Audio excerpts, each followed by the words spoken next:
Hello friends, कैसे हैं आप लोग। सबको मेरा जय भीम, नमो बुद्धाय। बाबा Saheb Ambedkar life and mission. देश में हाल ही में हुए आम चुनाव में जीती हुई पार्टियों के चुने हुए प्रतिनिधियों की सरकार बनाने का फैसला सरकार पहले ही कर चुकी थी। इसलिए वायसराय ने एग्जीक्यूटिव काउंसिल को भंग कर दिया। वायसराय ने अपने मंत्रिमंडल के सहयोगियों को भी यह बता दिया। इस प्रकार यह तय हो गया कि वायसराय को जल्दी ही भारत को आजाद कर वापस ब्रिटेन जाना होगा।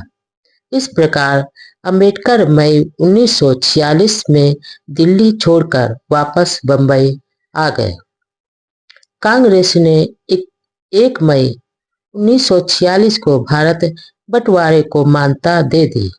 पंडित नेहरू ने लॉर्ड माउंटबेटन को एक पत्र में लिखा था, भारत के विभाजन को कांग्रेस ने मान लिया है। बंगाल और पंजाब का विभाजन करना पड़ेगा। गांधी जी ने भी स्वीकार किया था कि विभाजन के लिए वायसराय जिम्मेवार नहीं है। कांग्रेस और मुस्लिम लीग ने ही इसे स्वीकार किया है। चुनाव में फेडरेशन की हार हो गई थी। ब्रिटिश कैबिनेट मिशन की घोषणा में भी दलितों की मांगों की पूरी तरह से उपेक्षा की गई थी। इसके बाद महाराष्ट्र में फेडरेशन की मजबूती देने के लिए कार्यकर्ता नए जोश के साथ जुट गए। 24 मई 1946 को भारत आया। कैबिनेट मिशन 3 महीने बाद यानी 26 जून 1946 को वापस लंदन चला गया। मिशन ने अपनी सिफारिशों में अनुसूचित जातियों के अधिकारों की ओर कोई ध्यान नहीं दिया।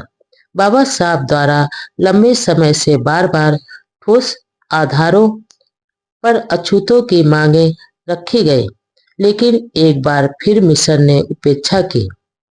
यही नहीं, उल्टा दलितों के घावों पर नमक छिड़क दिया।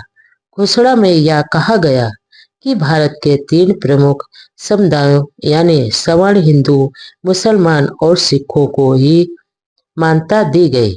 इस प्रकार कैबिनेट मिशन ने अनुसूचित जातियों की सारी उम्मीदों पर पानी फेर दिया। बाबा साहब द्वारा दलितों की गुलामी की बेड़ियां तोड़ने की जो मुहिम शुरू की थी, अब मानो मंजिल से पहले ही दम तोड़ती नजर आ रही थी। शोषितों के लिए अंधकार मानो गहरा होता जा रहा था। बाबा साहब बम्बई लौटे। उपद्रवियों ने उनकी प्रिंटिंग प्रेस जलाई। इधर बाबा साहब बम्बई लौटे तो माहौल बहुत तनाव में था। देश में यह बात आग की तरह फैल गई कि देश को अब आजादी मिलने वाली ही है। इतना इशारा मिलते ही कांग्रेस के लोग बेकाबू हो गए।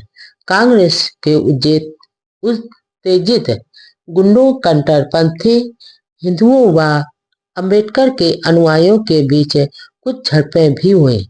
ऐसे उपद्रवी माहौल में बंबई में ऐसे शरारती तत्वों ने अंबेडकर के बेटे यशवंतराव द्वारा चलाया जा रहा भारत भूषण प्रिंटिंग प्रेस जलाकर राख कर दिया, जिससे उनके परिवार का गुजारा चलता था।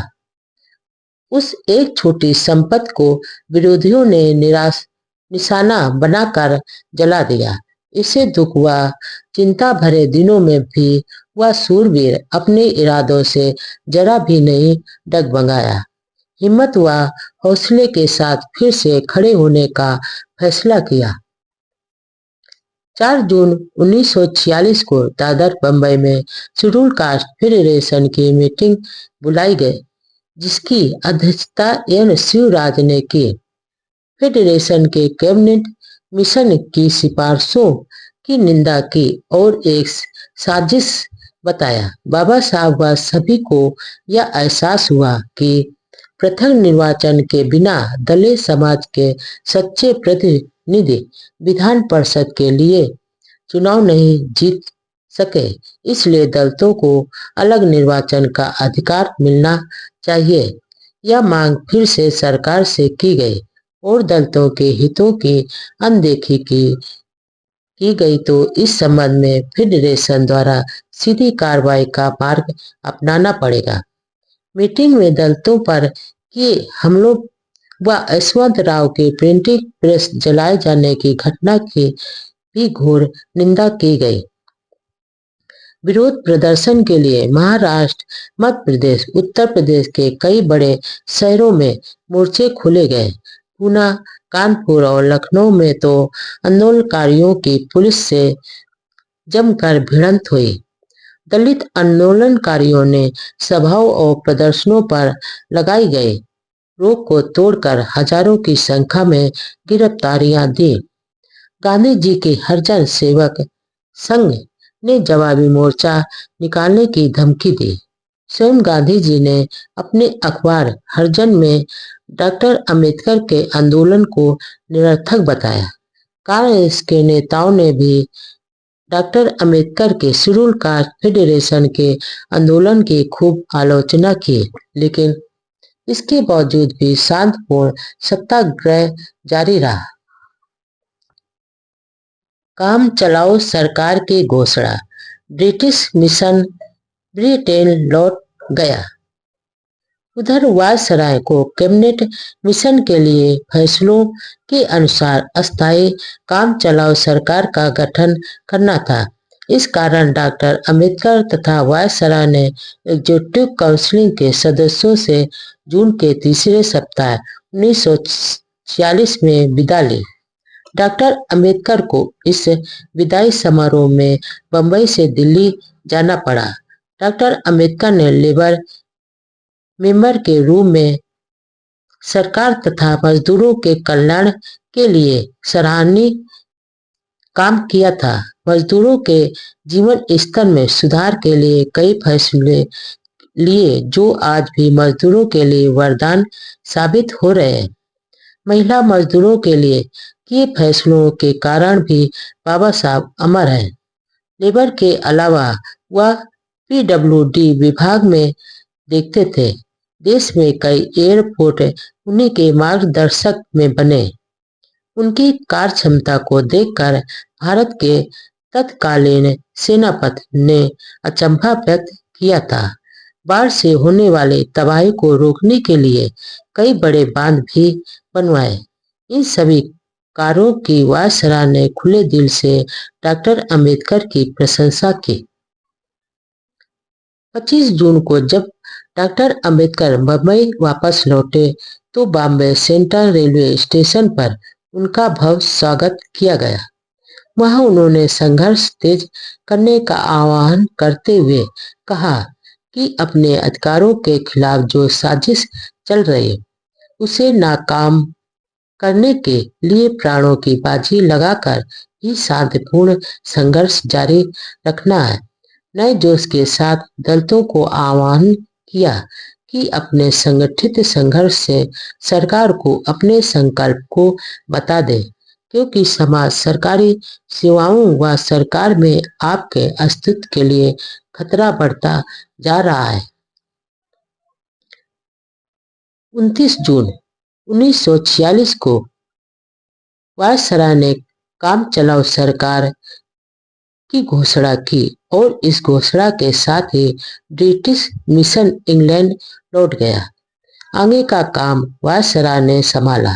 हिंदू मुस्लिम समान प्रतिनिधित्व के आधार पर अंतकालीन सरकार में कुल 14 सदस्य थे, जिनमें 5 कांग्रेसी सवर्ण हिंदू, 1 कांग्रेसी दलित, 5 मुस्लिम और फारसी सिख ईसाई। इनका एक एक प्रतिनिधि या एक बेहिसाब का प्रतिनिधित्व था।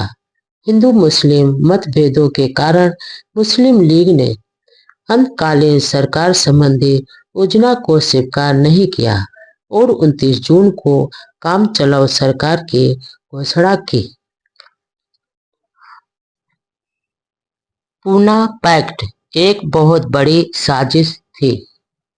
बाबा साहब को अब महसूस हुआ कि पूना पैक्ट एक बहुत बड़ी साजिश थी, क्योंकि संयुक्त निर्वाचन में दलितों के हितैषी व असली प्रतिनिधि चुनकर नहीं आ सके और कांग्रेस के चापलूस दलित प्रतिनिधि चुन लिए गए।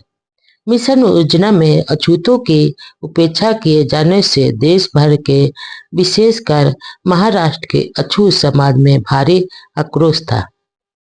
आखिर 7 करोड़ लोगों के हितों की अनदेखी का अहम सवाल था। मिशन ने भी ऐसा ब्रिटिश प्रधानमंत्री के दिए संकेतों के आधार पर किया था। ब्रिटिश प्रधानमंत्री ने कहा था कि अल्पसंख्यक समुदाय को भारत की स्वतंत्रता की राह में वीटो करने का अधिकार नहीं दिया जाए। मिशन के इस व्यवहार से दलितों में नाराजगी थी। बंबई के अछूत समाज ने 7 जुलाई 1946 को मिशन योजना के प्रति विरोध करने के लिए एक जुलूस निकाला। जुलूस कावसजी जहांगीर हाल की तरफ जा रहा था। वहां अखिल भारतीय कांग्रेस कमेटी की बैठक हो रही थी। प्रदर्शनकारियों ने हाल की ओर जाने वाले कांग्रेस नेताओं को काले झंडे दिखाकर व नारे लगाकर अपना विरोध प्रकट किया। पुलिस ने जुलूस को हाल के पास पहुंचने से पहले रोक दिया।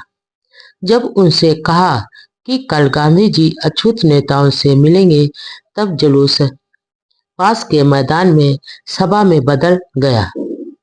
बाबा साहब गायकवाड़, बापू साहब राजभोज आदि नेताओं ने अपने भाषणों में मिशन योजना, कांग्रेस की नीति तथा सरकार द्वारा अछूतों की उपेक्षा की आलोचना की। शेड्यूल कास्ट फेडरेशन के आह्वान पर 15 जुलाई 1946 को काउंसिलिंग हॉल और पूना के सेक्रेटेरिएट से आधा मील इर्द गिर्द सभा बंदी के कानून को तोड़कर दलितों के प्रतिनिधित्व को बार बार नकारा था। इस सत्याग्रह के फलस्वरूप सरकार ने 12 दिनों के बाद ही असेंबली का अधिवेशन स्थगित कर दिया। इन 12 दिनों में 1150 सत्याग्रही गिरफ्तार किए गए, जिनमें 128 महिलाएं थीं। इन सबका 15 दिन से लेकर 3 महीने तक की सजाएं दी गई।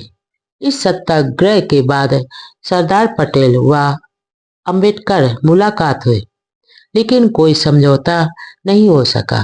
कांग्रेस के वे हरिजन नेता जिन्होंने अंबेडकर के संघर्ष की बदौलत लाभ उठाया, वे अंबेडकर व उनके आंदोलन के खिलाफ बोल रहे थे। यही नहीं, उन्होंने अछूतों के बुनियादी मांगों की आलोचना भी करी। बाबू जगजीवन राम अंबेडकर विरोधियों में प्रमुख कांग्रेस दलित नेता थे। जब पुणे में सत्याग्रह चल रहा था, उस समय अंबेडकर बंबई में थे। 17 जुलाई को पुणे जाने से पहले पत्रकारों से बातचीत में उन्होंने कहा कि हमारा संघर्ष कैबिनेट मिशन द्वारा हमारे हितों की अनदेखी करने के कारण शुरू हुआ है और यह तब तक जारी रहेगा जब तक हमें कोई स्पष्ट व अधिकृत आश्वासन नहीं दिया जाता। उन्होंने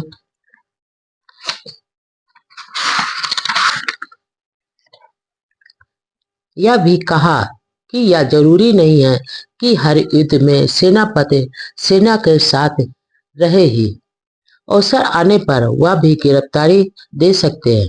कांग्रेस तो अंबेडकर के इस कदम तो सरासर गलत बता रहे थे।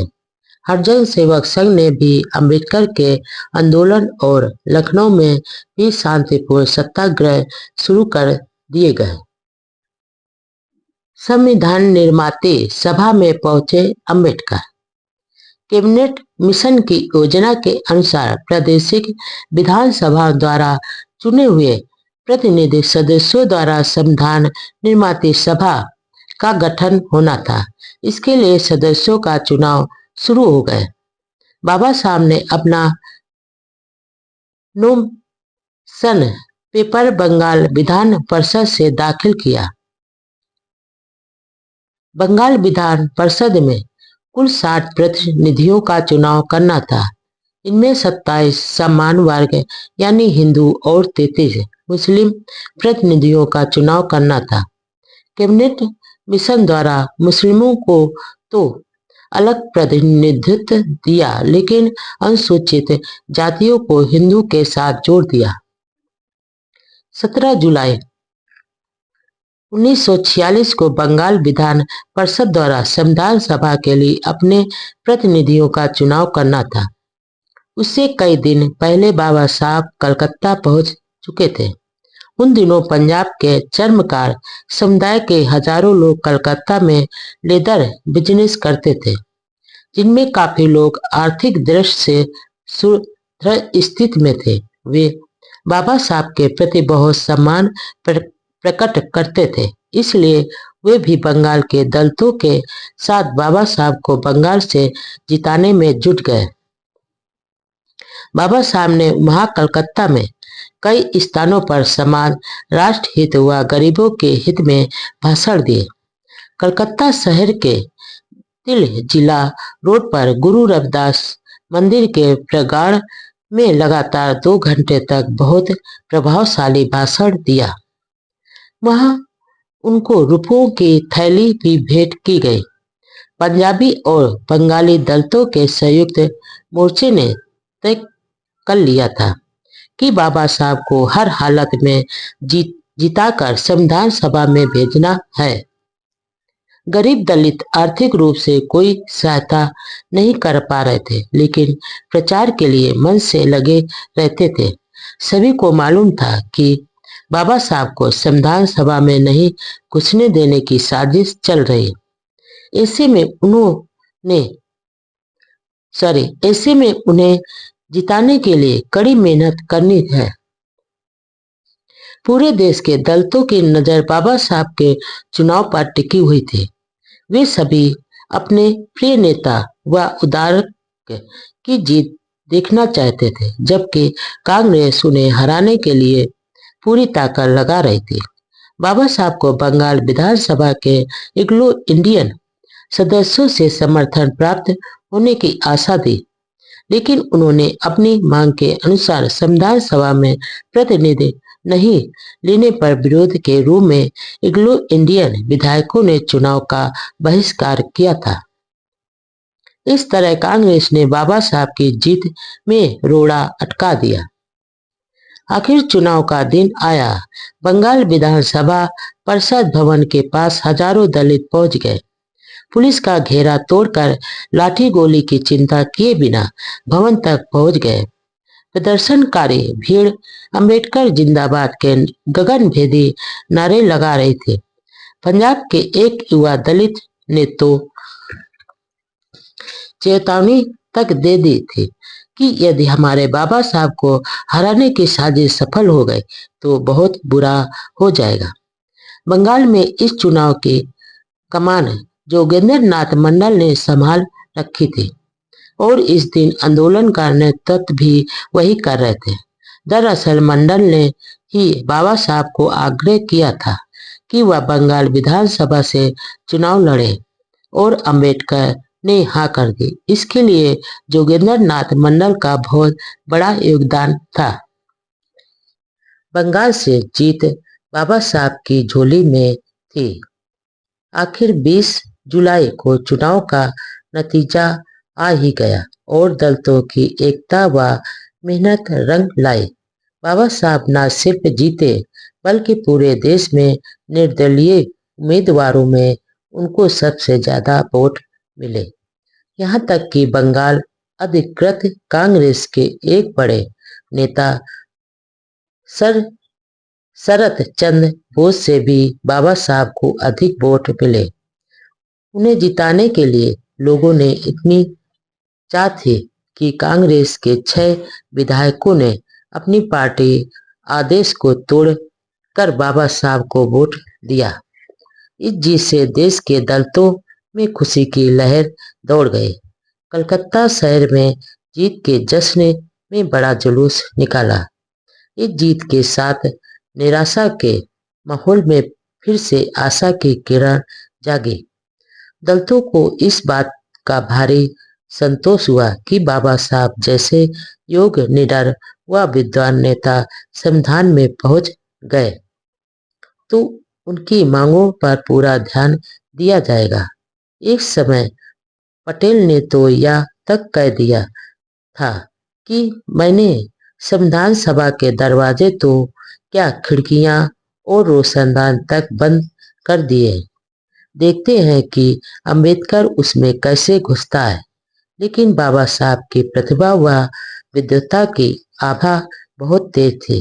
वे अपनी योग्यता के आधार पर चुनकर आए थे। पूना पैक्ट पर हस्ताक्षर करने वाले डॉक्टर अंबेडकर सीधे रास्ते से विधानसभा परिषद में आ नहीं सके और बंगाल जाना पड़ा। जब गांधी जी को मालूम हुआ कि अंबेडकर यूरोपियनों के वोट से चुने जाकर विधान परिषद में आ जाएंगे तो उन्होंने यह अड़ंगा लगा दिया कि बंगाल असेंबली के यूरोपियन सदस्यों को अपने वोट देने का अधिकार नहीं है। तो बाबा साहब बंगाल की विधानसभा में जोगेंद्र नाथ मंडल और मुस्लिम लीग की सहायता से विधानसभा में पहुंचे। आम चुनाव में अंबेडकर की शेड्यूल फेडरेशन का बंबई विधानसभा में एक भी सदस्य जीतकर नहीं आ पाया था। इसलिए बंगाल विधानसभा के दलित वर्ग के प्रतिनिधियों ने संविधान सभा के लिए डॉक्टर अंबेडकर का नाम प्रस्तावित किया। पीपुल एजुकेशन सोसाइटी द्वारा शिक्षा की अलग जगाई। बाबा साहब चारों ओर से अपने विरोधियों से घिरे हुए थे। शोषितों के कल्याण का जुनून दिन रात उनके मन में रहता था। शारीरिक पीड़ा, पारिवारिक जिम्मेदारियां, तनाव व आशंकाओं के बावजूद वह सृजनात्मक कामों में भी लगे रहे। किताबें खरीदना और पढ़ना उनका शौक नहीं, खुराक थी। वे जब कहते थे कि पढ़ो लिखो तो उन्होंने स्वयं इसके लिए उस जमाने में उच्च दर्जे के शिक्षण संस्थानों की स्थापना की। उनके मन की मुराद 20 जून 1946 को पूरी हुई। उस दिन पीपुल एजुकेशन सोसाइटी की नींव डाली गई। वे इसके लिए काफी कोशिश कर रहे थे। सोसाइटी के द्वारा 20 जून 1946 को अपने कॉलेज का शुभ आरंभ हुआ। यह कॉलेज आगे जाकर देश के प्रसिद्ध शिक्षण संस्थानों में एक माना गया। इस कॉलेज का नाम बुद्ध के मूल नाम पर सिद्धार्थ कॉलेज रखा गया। यह कॉलेज शुरू में क्यूंज रोड पर छोटे कुटियानुमा कमरों में चलाया जाता था। बाद में फोर्ट इलाके में 2 हब भवन में कवा व अड़बर्ट बिल्डिंग को खरीद कर शामिल किया गया। इनमें पहले भवन का नाम बुद्ध भवन और दूसरे का आनंद भवन रखा गया। 1951 में सिद्धार्थ कॉलेज का कामकाज इन्हीं भवनों में लाया गया, जहां college of arts and science 1953 से सिद्धार्थ कॉलेज ऑफ कॉमर्स और 1955 से सिद्धार्थ कॉलेज ऑफ लॉ बहुत ही गौरवशाली इतिहास के साथ संचालित किए जा रहे हैं। इसके बाद पीपुल एजुकेशन सोसाइटी ने बाबा साहब के परिनिर्वाण के बाद भी यह मिशन जारी रखा और 1972 में वाडाला में भी डॉक्टर बाबा साहब अंबेडकर कॉलेज ऑफ कॉमर्स शुरू किया। बम्बई से दूर औरंगाबाद में भी बाबा साहब का प्रिय शहर था। वहाँ भी कई सालों की मेहनत के बाद एक बड़ा शिक्षण संस्थान स्थापित किया, जिसका नाम प्रसिद्ध बौद्ध भिक्षु नागसेन के नाम पर नागसेन वन रखा गया। यहाँ जो बड़ा संस्थान खोला वहाँ पहले कब्रिस्तान था, जिसका समतल बनाने में बहुत मेहनत लगी। स्वयं बाबा साहब जब भी वहां जाते तो काम में हाथ बटाते थे। आखिर इस भवन कॉलेज का नाम मिलिंद कॉलेज रखा गया। राजा मिनांडर मिलिंद ने भिक्षु नागसेन के साथ जीवन दर्शन, धर्म आदि पर लंबे सवाल किए थे, जिसके सवाल जवाब मिलिंद प्रश्न के नाम से ग्रंथ के रूप में दुनिया भर में प्रसिद्ध है। औरंगाबाद का नागसेन वन व मिलिंद कॉलेज बाबा साहब की सृजनात्मक सोच के जगमगाते उदाहरण है। सोसाइटी ने उस महाड़ में भी एक कॉलेज खोल दिया, जहां कभी इनके मसीहा को तालाब का पानी छूने से मना कर दिया था, जहां गालियां मिली, पत्थर फेंके गए। बाबा साहब उनके अनुयायियों ने ज्ञान की ज्योति जलाई। पीपुल एजुकेशन सोसाइटी व उसके द्वारा स्थापित किए गए शिक्षण संस्थान ने जहां लाखों गरीब शोषित विद्यार्थियों को जीवन की सच्ची राह बताई है, वहीं आज की पीढ़ी को भी सीख दे रही है कि हम पढ़ लिख कर ज्ञान व धन को सिर्फ जोड़े नहीं, बल्कि समाज को लौटाना भी है। व्यक्ति कितना मान ही क्यों ना हो, राष्ट्र हित से बड़ी नहीं। शेड्यूल कास्ट फेडरेशन का सत्याग्रह गत पकड़ रहा था। 19 जुलाई 1946 को बंबई विधानसभा के मुख्यमंत्री खे ने फेडरेशन के बारे में बेतुकी टिप्पणी की थी। जवाब में बाबा साहब ने पुणे में एक इंटरव्यू में कहा कि अंग्रेज भारत छोड़ने का तय कर चुके हैं। उन्होंने सत्ता का हस्तांतरण सवर्ण हिंदुओं व मुस्लिमों को करने का भी तय कर लिया है। तो सत्ता हस्तांतरण के बाद बनने वाले भारत के संविधान में इस देश में रहने वाले 7 करोड़ अछूतों का क्या हिस्सा व हक होगा। उन्होंने कहा कि पुणे का सत्याग्रह तो देश में होने वाले हर शहर के आंदोलन की शुरुआत है। यह आंदोलन शांतिपूर्ण ढंग से चलाया जा रहा है। फिर सत्याग्रह का रास्ता गांधी जी व कांग्रेस की कोई बपौती नहीं है और न ही वह इसके प्रथम प्रेरता हैं। यह भी कहा कि जब अनुसूचित जाति के प्रतिनिधियों को जीतने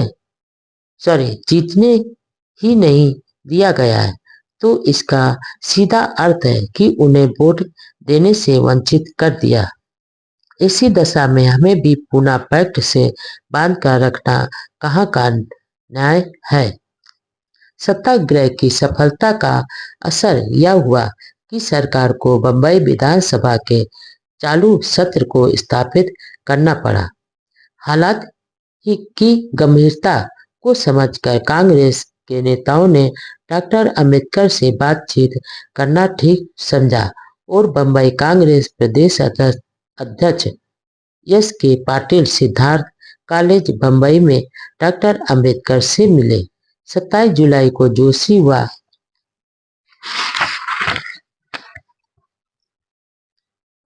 पाटिल डॉक्टर अंबेडकर को साथ लेकर पटेल से मिलाने भी ले गए।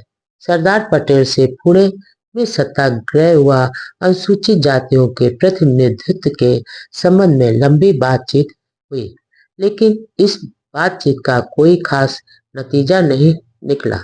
कांग्रेस के व्यवहार के खिलाफ 8 अगस्त को अनुसूचित जाति के प्रतिनिधियों का एक मोर्चा वर्धा में भी निकाला गया, जहां अखिल भारतीय कांग्रेस कमेटी की बैठक होने जा रही थी। कुछ दिनों बाद डॉक्टर अंबेडकर ने सरदार पटेल को एक पत्र लिखा, जिसमें उन्होंने लिखा कि मेरे विचार में व्यक्ति चाहे कितना ही महान क्यों न हो, उसका हित समय राष्ट्र हित से बड़ा नहीं होता है और कोई भी व्यक्ति कांग्रेसी हुए बिना भी महान राष्ट्रवादी हो सकता है।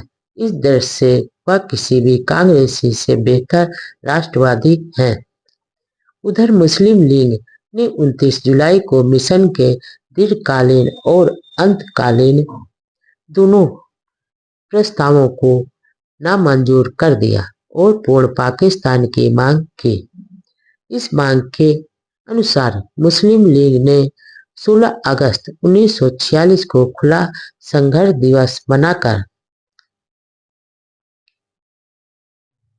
नो आरवाली में मुसलमानों ने सवर्ण हिंदुओं व अछूतों के साथ बहुत बुरा व्यवहार किया।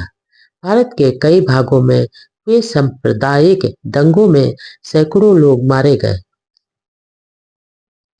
अंबेडकर के आक्रोश की लाखों वजह थी। जब मुस्लिम लीग ने मिशन योजना को अस्वीकार कर दिया तो वायसराय ने कांग्रेस को अंतरिम सरकार बनाने के लिए बिना शर्त आमंत्रित किया। 24 अगस्त को अंतरिम सरकार के 14 सदस्यों के नामों की घोषणा की गई, जिसमें दलित वर्ग के सदस्य के रूप में जगजीवन राम का नाम था। उस समय डॉक्टर अम्बेडकर फेडरेशन की पूना में हो रही मीटिंग में थे। उन्होंने जल्दी ही ब्रिटिश प्रधानमंत्री इटली को टेलीग्राम भेजकर मांग की कि केंद्रीय सरकार में कम से कम 2 सीटें अछूतों को मिलनी चाहिए। कांग्रेस द्वारा बनाए मंत्रिमंडल में सिर्फ एक व्यक्ति को लेना दलितों के साथ सरासर अन्याय था। डॉक्टर अम्बेडकर शुरू से ही दलितों के प्रतिनिधि के रूप में आगे थे और योग भी थे। अब उन्हें नकारना एक तरह से अपमान ही था।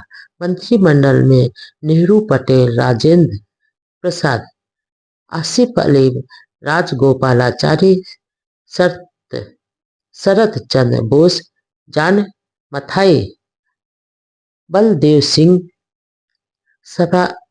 सफाउत अहमद खां, अली जाहिर सिंह, एच भाभा और जगजीवन राम थे।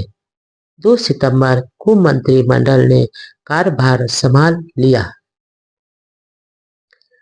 मुस्लिम लीग ने पहले तो अंतरिम सरकार में शामिल होने से मना कर दिया, लेकिन उसे लगा कि सत्ता पर पूरी तरह से कांग्रेसी आसीन हो जाएगी तो बाद में सरकार में शामिल होने के लिए राजी हो गई।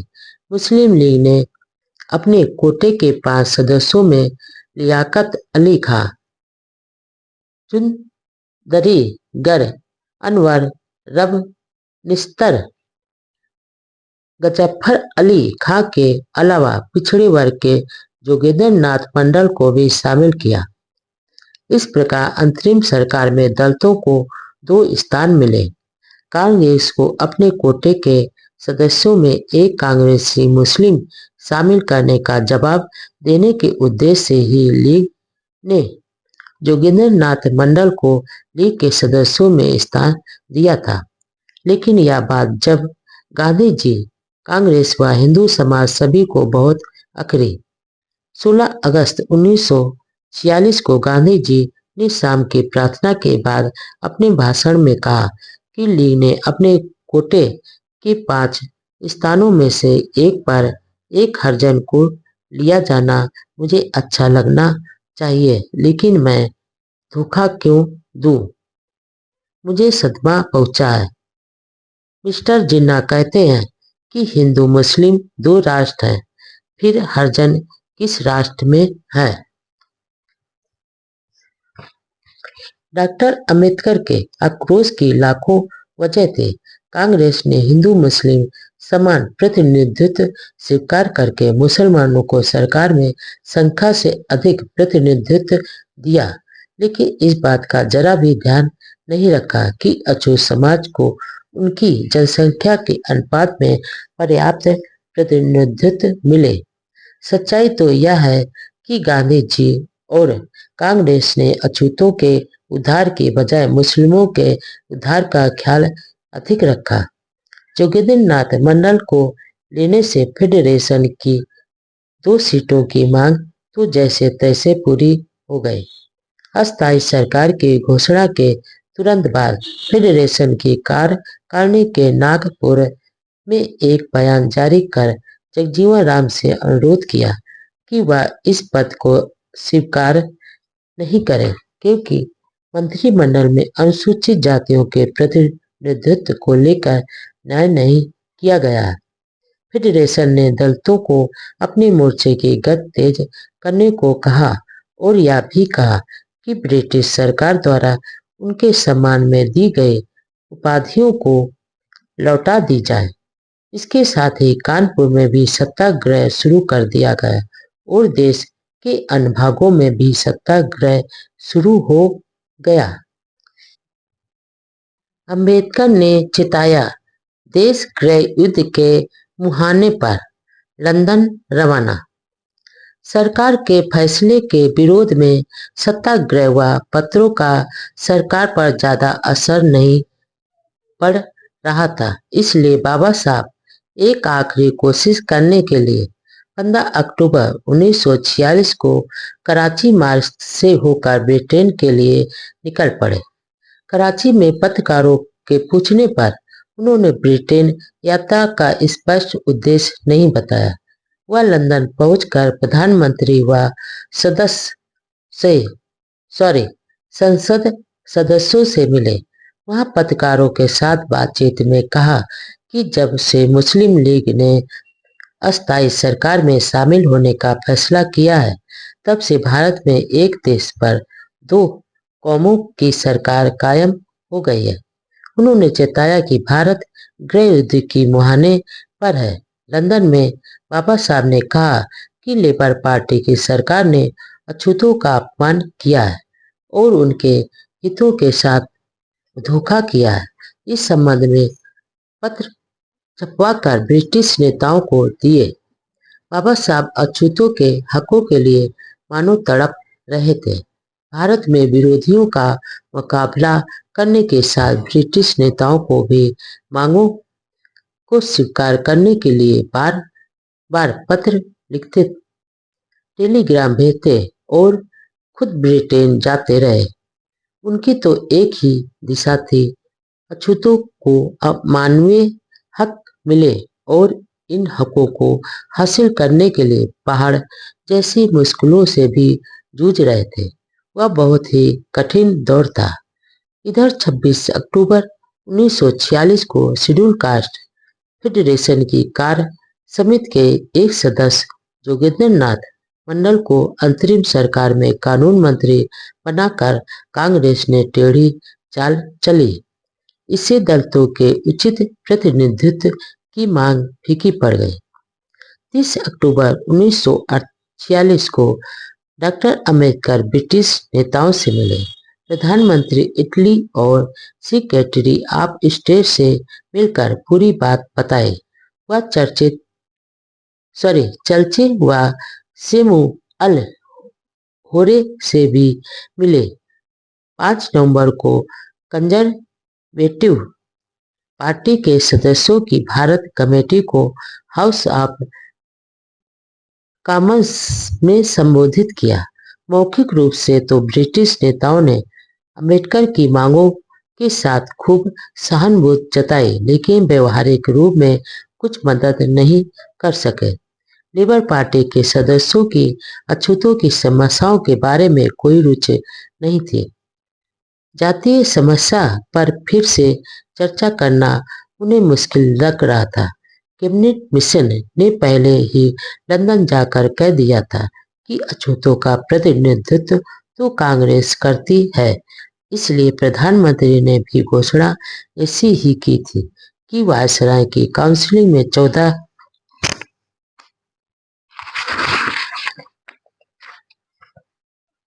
सदस्य होंगे, जिनमें एक दलित होगा और उसका चुनाव भी कांग्रेस करेगी।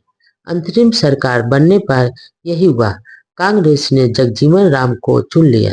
बाबा साहब की लंदन यात्रा व्यर्थ गई। प्रधानमंत्री के नुमाइंदों ने डॉक्टर अम्बेडकर को कहा कि कांग्रेस जो कर रही है वह सही है और सलाह दी कि आप अछूतों के अधिकारों के लिए अब प्रांतीय विधानसभा में कोशिश करो। निराशा के साथ बाबा साहब वापस भारत आ गए। बाबा साहब की राय के हर मोड़ पर कांटे ही कांटे बिछे हुए थे। राजनीतिक विशेषज्ञों का कहना है कि एकाएक सारा राजनीतिक दृश्य बदल कैसे गया। मुस्लिम लीग भी अंतरिम सरकार में शामिल हो गई। अंतरिम सरकार से ब्रिटेन भी राजी था। दरअसल दिल्ली में सेठ बिल्डा रोज प्रार्थना सभाएं आयोजित करवाते थे जिसमें गांधी जी विराजते थे और उन प्रार्थना सभाओं में sir Stafford Cripps, lord Pethick-Lawrence, रेस एलेक्जेंडर आदि बड़े ब्रिटिश राजनयिकों को आमंत्रित कर उन्हें प्रभावित करने की जो कोशिश की गई वह सफल हुई और जो गांधी जी व कांग्रेस चाहते थे वही हुआ। कैबिनेट मिशन ने ब्रिटेन जाकर प्रधानमंत्री को यही कहा कि अछूतों के प्रतिनिधित्व तो कांग्रेस व गांधी ही है और बाद में जो खेल खेला गया वह जग जाहिर है। बाबा साहब की राय के हर मोड़ पर कांटे ही कांटे बिछे हुए थे। पहाड़ जैसी पीड़ा थी, लेकिन वह मशाल लिए रात दिन कटीले उबड़ खाबड़ पथरीले विकट रास्तों में भी हिम्मत व हौसले के साथ चल रहे थे। उनकी मुश्किलों के बारे में सिर्फ कल्पना ही की जा सकती है। लेखन द्वारा सृजन करने वाला व विचारक व चिंतक घोर निराशा के माहौल में भी कलम को चलाता रहा और ऐतिहासिक रचनाएं लिखी। कलम को उन्होंने कभी नहीं रोका और किताबों के पन्नों को हमेशा खुले ही रखा। इन्हीं दिनों उनकी नई पुस्तक शूद्र कौन प्रकाशित हुई, जिसमें उन्होंने चाटुकार इतिहासकारों के झूठे पुलंदों को नकारते हुए लिखा कि शूद्र कभी देश में शासक थे। वे दास व दस्यु लोग के थे और ब्राह्मणों के साथ हुए युद्ध में साजिश के द्वारा हराकर शूद्र बना दिया गया।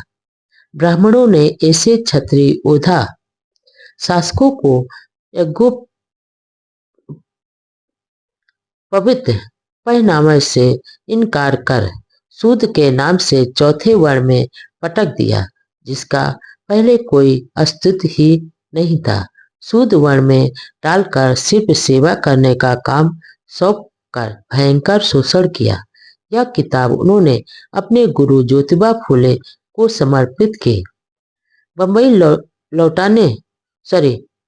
लौटने पर एक अखबार के साथ इंटरव्यू में कहा कि अब यह आशा करना व्यर्थ है कि अछूत समाज हिंदू समाज में एक रूप हो जा पाएगा। अंतरजातीय विवाह और एक साथ खान पान से भी समस्या का समाधान नहीं होगा। संविधान सभा का पहला अधिवेशन, डॉक्टर अंबेडकर का ऐतिहासिक भाषण, वायसराय लॉर्ड माउंटबेटन ने देश के राजनीतिक हालात का अध्ययन करने के बाद 3 जून 1946 को 2 केंद्रीय सरकारों और 2 संविधान सभाओं की घोषणा की। नेहरू व गांधी ने अखिल भारतीय कांग्रेस कमेटी पर दबाव डाला कि वह भारत के विभाजन को स्वीकार कर ले। कितना विरोधाभास था, जिनमें दूसरी तरफ विभाजन का समर्थन करने वालों से वे यह कह रहे थे कि भारत के टुकड़े करने से पहले मेरे टुकड़े कर दो।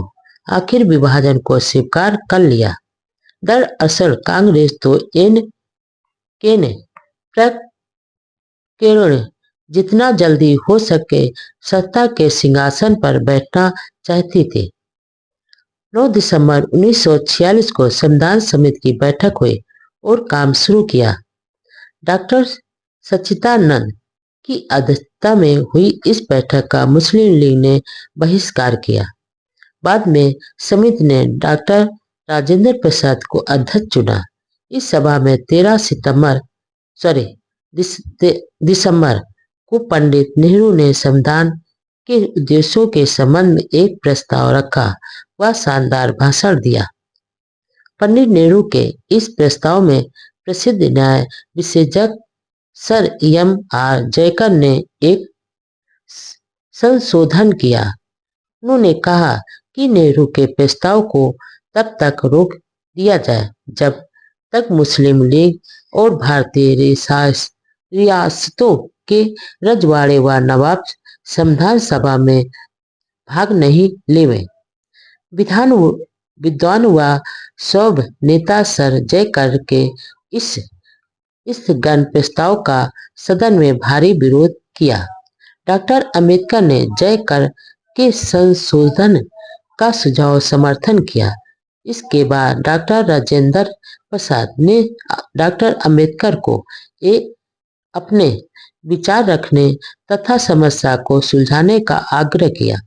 जैसे ही डॉक्टर अंबेडकर को भाषण के लिए आमंत्रित किया, सदस्यों को लगा कि सदन में जिस प्रकार डॉक्टर जयकर के खिलाफ हो हल्ला हुआ था, कांग्रेस विरोधी डॉक्टर अंबेडकर की भी यही फजीयत होने वाली है और कांग्रेस सदस्य तो चाहते भी यही थे।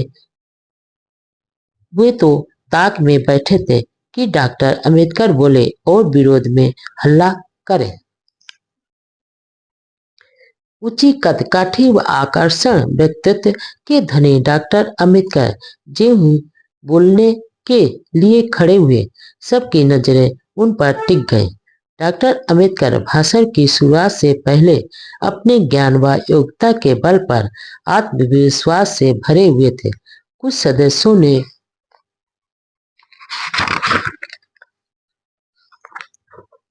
डॉक्टर अंबेडकर के विलक्षण प्रतिभा के बारे में तो सुना था, लेकिन भाषण पहली बार सुनने जा रहे थे। डॉक्टर अंबेडकर का चेहरा ज्ञान के ओजस्व से चमक रहा था। वेशभूषा में वह आकर्षण लग रहे थे। उनके विचार में किसी भी पार्टी या महान नेता की तुलना में राष्ट्र बड़ा था। देश को दिशा देने वाला उस दिन का भाषण ऐतिहासिक था। वह अपनी सीट से खड़े हुए चारों ओर नजर घुमाए। सभा में देश के जाने माने विद्वान नेता बैठे हुए थे। गंभीर स्वर व आत्मविश्वास के साथ भाषण की शुरुआत की। कहा, मैं जानता हूं कि आज हम राजनीतिक, सामाजिक, आर्थिक रूप से बटे हुए हैं। हम लोगों ने एक दूसरे के विरोध के लिए युद्ध छावनियां बनाई हैं और शायद मैं भी युद्ध की छावनी का एक नेता हूं, लेकिन इन सब के बावजूद मुझे विश्वास है कि ऐसा समय और परिस्थितियां बनेंगी कि कोई शक्ति इस देश को एक व संगठित होने से नहीं रोक पाएगी। मुझे यह कहने में जरा भी संकोच नहीं कि देश में अलग अलग जातियों व संप्रदायों के बावजूद हम किसी न किसी रूप में संगठित जरूर होंगे। हम एक राष्ट्र बनेंगे।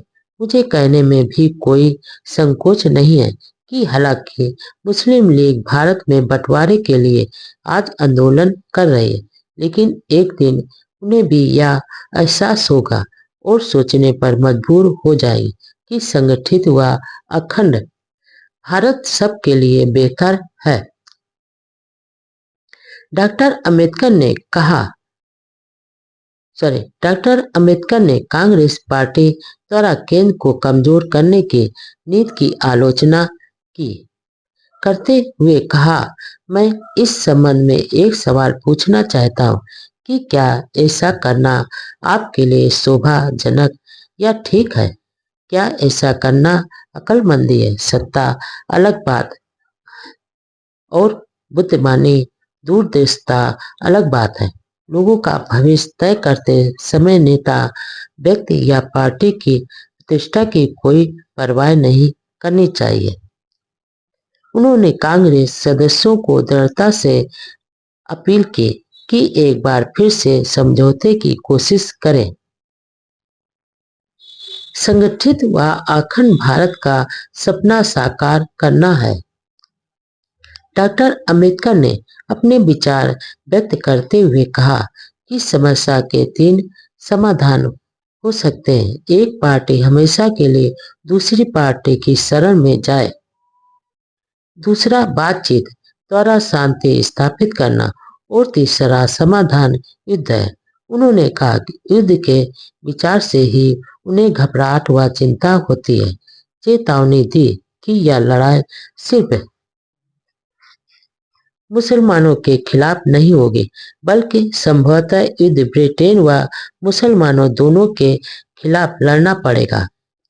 डॉक्टर अंबेडकर ने जोश भरे शब्दों में कहा कि यदि किसी को यह लगता है कि इस समस्या का समाधान युद्ध से हो जाएगा या मुसलमानों को जीतकर उनकी नापसंदगी का संविधान मानने के लिए मजबूर कर देंगे, जबरदस्ती मनवाएंगे, तो यह देश मुसलमान को जीतने के लिए हमेशा युद्ध में ही व्यस्त रहेगा। दार्शनिक वर्ग का कथन है कि सत्ता या शक्ति देना आसान है, लेकिन बुद्धि देना मुश्किल है।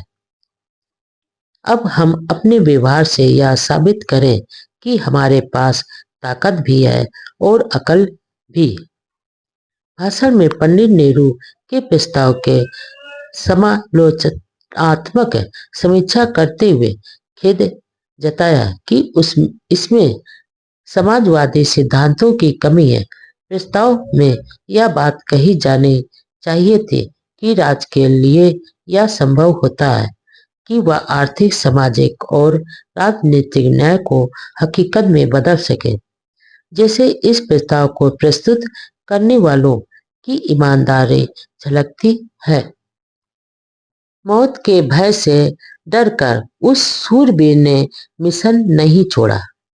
बाबा साहब का भाषण इतना प्रभावशाली व ओजस्वी था कि जो सदस्य हो हल्ला की तैयारी में बैठे थे वे सभी गंभीरता से सुनते रहे और जिस सुझाव के लिए डॉक्टर जयकर का विरोध हुआ था उस सुझाव को विधानसभा में स्वीकार कर लिया। भाषण के दौरान सदस्यों ने बार बार तालियां बजाकर डॉक्टर अंबेडकर का सम्मान व समर्थन किया। जो सदस्य विरोध की तैयारी में बैठे थे वे अब सहयोग व स्वागत के लिए खड़े थे। कांग्रेस के सदस्य अंबेडकर के भाषण से बहुत प्रभावित हुए। नेहरू प्रस्ताव पर बहस जनवरी 1947 तक स्थगित कर दी और प्रस्ताव 30 जनवरी 1947 को पास कर दिया। बाबा साहब पीपुल एजुकेशन सोसाइटी के शैक्षणिक गतिविधियों के प्रसार के लिए बंबई आ गए। बंबई में कई दिनों से चल रहे सांप्रदायिक दंगे अभी भी शांत नहीं हुए थे। उनके अनुयायियों पर जगह जगह रूढ़वादियों, हिंदुओं व कांग्रेस के शरारती लोगों द्वारा हमले किए जा रहे थे। जनवरी के आखिरी में एक अछूत कार्यकर्ता देव रुक कर की छुरा घोंप कर हत्या कर दी। एक दिन अंबेडकर सिद्धार्थ कॉलेज में थे तो उनके शुभचिंतकों ने आग्रह किया कि उनके निवास राजगृह के आसपास गुंडे चक्कर लगा रहे हैं, इसलिए वहां जाकर अपनी जान जोखिम में नहीं डालें। लेकिन डॉक्टर अंबेडकर ने पलट कर कहा, मैं बुजदिल नहीं हूँ और किताबों से भरे अपने घर राजगृह जरूर जाऊंगा। खतरे की परवाह किए बिना शाम को राजगृह चले गए और इस दौरान बाबा साहब की तरफ किसी की आंख उठाने की भी हिम्मत नहीं हुई। बाबा साहब धार्मिक, सामाजिक व राजनीतिक आंदोलनों में हिस्सा के सख्त खिलाफ थे। वे हर बार मारने की धमकियां देते रहते थे, लेकिन वह शूरवीर कभी डरा नहीं, मौत के भय से अपना मार्ग नहीं बदला। इसके अलावा आमजनों की सभाओं व राजनेताओं व विद्वानों की सभाओं में वे कई बड़े नेताओं, ढोंगी धर्मगुरुओं व अंधविश्वासों से भरे धर्मशास्त्रों की निडरता से आलोचना करते थे। बहादुरी उनके रोम रोम में भरी हुई थी। फिर उनकी ऊंची कद काठी व प्रोबिले व्यक्तित्व के कारण किसी की हाथ उठाने की भी हिम्मत नहीं होती थी। 21 फरवरी 1947 को डॉक्टर अंबेडकर बिहार प्रांत के अनुसूचित जातियों के 38 सैनिकों की पैरवी करने गए। एक आर्मी कोर्ट में उन पर मुकदमा चल रहा था। उस केस में बैरिस्टर समर्थन माने और बोराले ने भी सहायता की। इसी बीच ब्रिटेन सरकार ने घोषणा की कि वह जून 1948 तक ब्रिटिश सरकार, भारत की सत्ता केंद्र सरकार व वर्तमान प्रादेशिक सरकारों को सब सर्वरों के शास्त्रागार का सबसे बड़ा हथियार आर्थिक शक्ति। बाबा साहब समय की नब्ज को बहुत अच्छी तरह पहचानते थे। हर काल परिस्थिति में क्या फैसला करना, कहाँ क्या बोलना तथा कहाँ अपनी बात को आगे बढ़ाना, इसमें वह बहुत माहिर थे। उन्हें मालूम था कि संविधान सभा के द्वारा संविधान की रूपरेखा तैयार की जाएगी, इसलिए दलितों के हितों की बातों का संपूर्ण ब्यौरा प्रस्तुत करने का यह सही समय था। यूं कहें कि एक छोटा संविधान बनाकर संविधान सभा के अध्यक्ष को देना चाहा। यह संविधान उन्होंने राज्य और अल्पसंख्यक नाम से प्रकाशित करवाया। इसमें कहा गया है कि दलितों को केवल उन क्षेत्रों में जिनमें सीटें सुरक्षित है वहां पृथक चुनाव का अधिकार मिलना चाहिए तथा अन्य क्षेत्रों में वे संयुक्त चुनाव में शामिल हों। इसके अलावा इसमें नागरिकों के अधिकारों का भी विवरण है। किसी राजनीतिक व्यवस्था विशेष में सामाजिक और आर्थिक ढांचा कैसा हो, इसका भी उल्लेख किया गया है। इसमें समाजवाद को संविधान का अंग बनाने पर जोर दिया ताकि समान कानून से उसे सरलता से बदला जा सके। प्रारूप में कहा गया है कि यदि लोकतंत्र को एक मनुष्य एक मूल्य के सिद्धांत पर जिंदा रखना है तो संविधान को न केवल राजनीतिक ढांचे का निराधारण करना चाहिए बल्कि आर्थिक ढांचे का स्वरूप भी तय किया जाना चाहिए। ज्ञापन में लिखा गया कि संसाधन व उद्योग राज्य की संपत्ति होंगे और सरकार द्वारा चलाए जाएंगे। बीमा राज्य के एकाधिकार में होगा। प्रत्येक नागरिक अपनी क्षमता के अनुसार बीमा करवाएगा। कृषि राज्य उद्योग होगा। उन्होंने लिखा कि समाज में गरीबी कई अपराधों को जन्म देती है। इसके अलावा हिंदू धर्म द्वारा अछूतों पर अत्याचार व अपमान किया जा रहा है। इससे गांव में संघर्ष बढ़ता जा रहा है जो आर्थिक रूप से शक्तिशाली हिंदुओं व आर्थिक रूप से कमजोर अछूतों के बीच हो रहा है। आज हिंदुओं के शास्त्रागार का सबसे बड़ा हथियार उनकी आर्थिक शक्ति ही है। ज्ञापन में लोकतंत्र की सफलता व औद्योगिकीकरण पर भी विस्तृत से चर्चा की गई। संविधान सभा का दूसरा अधिवेशन 20 जनवरी 1947 को हुआ। लॉर्ड माउंटबेटन भारत के नए वायसराय बने। देश में ऐसे माहौल में लोगों को सांप्रदायिक दंगों का दंश झेलना पड़ा। बंगाल और पंजाब में इसका असर ज्यादा रहा। इन प्रांतों का विभाजन लगभग तय हो गया था। वायसराय लॉर्ड वेवल को वापस बुला दिया और उनके स्थान पर लॉर्ड माउंटबेटन भारत के नए वायसराय बनाए गए। उन्होंने कई बार गांधी जी से मुलाकात की और उन्होंने आगामी फैसलों के बारे में कई सुझाव दिए। 31 मार्च को मुस्लिम लीग ने कराची में एक प्रस्ताव पास कर संविधान सभा और उसकी कार्यप्रणाली की निंदा की। वायसराय 18 मई को लंदन गए और भारत विभाजन तय हो गया। रियासतों को अधिकार दिए गए कि स्वतंत्रता मिलने के बाद वह भारत या पाकिस्तान किसी भी में भी अपनी रियासत का विलय कर सकते हैं या स्वतंत्र रह सकते हैं। योजना के अनुसार ही ब्रिटिश संसद ने भारत की आजादी का अधिनियम पास किया। 29 अप्रैल 1947 को संविधान सभा में सरदार पटेल द्वारा एक प्रस्ताव पास किया, जिसके तहत एक ऐतिहासिक घोषणा की गई कि छुआछूत खत्म हो गई है।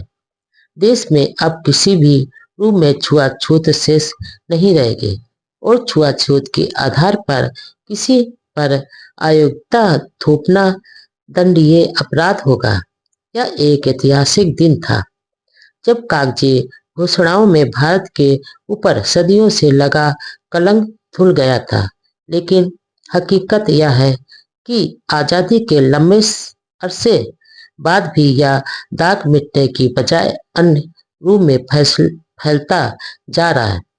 इस पर कांग्रेस समर्थक अखबारों ने गांधी व कांग्रेस की प्रशंसा में खूब पन्ने भरे, लेकिन ज्योतिबा फूले, बाबा साहब, स्वामी श्रद्धानंद, अच्युतानंद जैसे कई समाज सुधारकों का जिक्र तक नहीं किया। दुनिया भर के अखबारों में गांधी जी के गुणगान हुए। किसी ने अछूतों की आजादी, मानवीय आजादी की विजय, इतिहास का महान कार्य, विश्व युद्ध के बाद एक रोशनी आदि कई शीर्षकों के द्वारा वर्णन किया गया। राष्ट्रीय ध्वज में अशोक चक्र, बाबा साहब की देन। अम्बेडकर संविधान समिति की ध्वज समिति के सदस्य थे। देश के ध्वज का स्वरूप क्या हो? डॉक्टर अम्बेडकर 3 जुलाई 1947 को बंबई आए। देश में राष्ट्र ध्वज कैसा हो, इस पर विचार चल रहा था। बंबई में एक प्रतिनिधि मंडल ने मिलकर भगवे झंडे की मांग की। 10 जुलाई को जब वे दिल्ली लौट रहे थे तो हिंदू महासभा के कार्यकर्ताओं ने उन्हें भगवा झंडा अर्पित किया। बातचीत में डॉक्टर अम्बेडकर ने कहा, मुझे जैसे अछूत के हाथों से संविधान सभा पर भगवा झंडा फहराने का आपका आग्रह विचित्र है। आखिर लंबे विचार विमर्श के बाद 22 जुलाई 1947 को संविधान समिति में राष्ट्र ध्वज के रूप में अशोक चक्र से अंकित झंडा मंजूर किया। गांधी जी की प्रबल इच्छा थी कि झंडे पर चरखा अंकित होना चाहिए। आखिर 22 जुलाई 1947 को राष्ट्रीय ध्वज में 3 रंगों के साथ अशोक चक्र का स्वरूप स्वीकार कर लिया गया। उधर कांग्रेस के नेताओं ने झंडा समिति की अध्यक्ष राजेंद्र प्रसाद से मिलकर आग्रह किया कि ध्वज में अशोक चक्र के स्थान पर गांधी जी का चरखा होना चाहिए। चरखे के स्थान पर अशोक चक्र को देखकर गांधी जी को बहुत दुख हुआ। दरअसल गांधी जी ने पहले यह घोषणा कर दी थी कि उन्हें ऐसा ध्वज स्वीकार नहीं होगा जिसको मूल स्वरूप में खादी व चरखा नहीं हो। लेकिन गांधी जी की एक नहीं चली और संविधान सभा ने डॉक्टर अम्बेडकर के विचारों का अनुमोदन कर 3 रंगों के भी अशोक चक्र को ही स्वीकार किया। सांप्रदायिक दंगों का असहनीय दर्द। लंबे समय के बाद 15 अगस्त 1947 को भारत को राजनीतिक आजादी मिल गई। पाकिस्तान एक दिन पहले 14 अगस्त को ही मौजूद था। इधर सांप्रदायिक दंगों की आग देश में धू धू कर जल रही थी। कुछ राजनेता तो बस इसी फिराक में थे कि चाहे देश का बंटवारा हो, लेकिन जो कुछ मिले जल्दी मिल जाए। आखिर लॉर्ड माउंटबेटन की योजना के अनुसार भारत के दो टुकड़े हो गए, एक भारतीय संघ और दूसरा पाकिस्तान। इस दौरान पहले से चल रहे सांप्रदायिक दंगों में हजारों लोग मारे जा चुके थे। पंजाब और बंगाल में इस आग की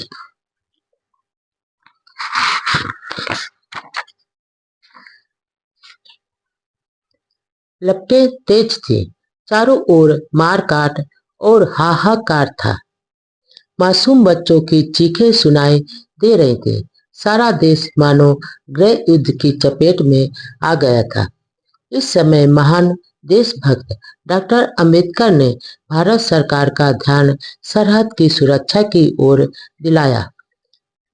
सीमा आयोग का ध्यान खींचते हुए कहा, यदि मेरा संदेह सच निकला और सीमा आयोग द्वारा तय की गई सीमा स्वाभाविक प्राकृतिक नहीं हुई तो भारत सरकार को उसकी रक्षा करना मुश्किल हो जाएगा और देश की सुरक्षा खतरे में पड़ जाएगी।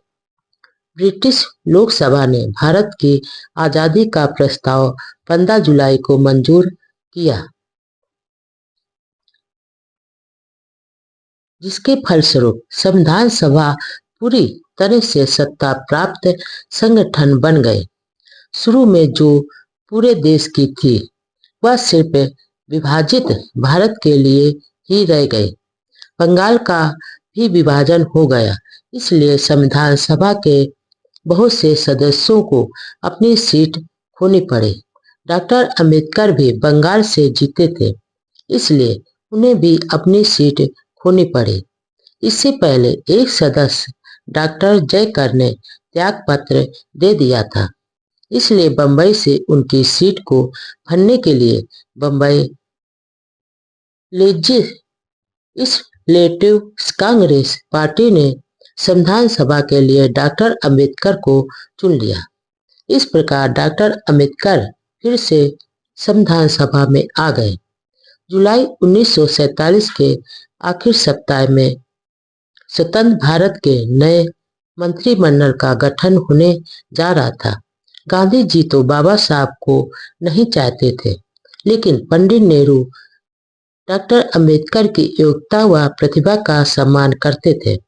पंडित नेहरू के नेतृत्व में मंत्रिमंडल बनने जा रहा था।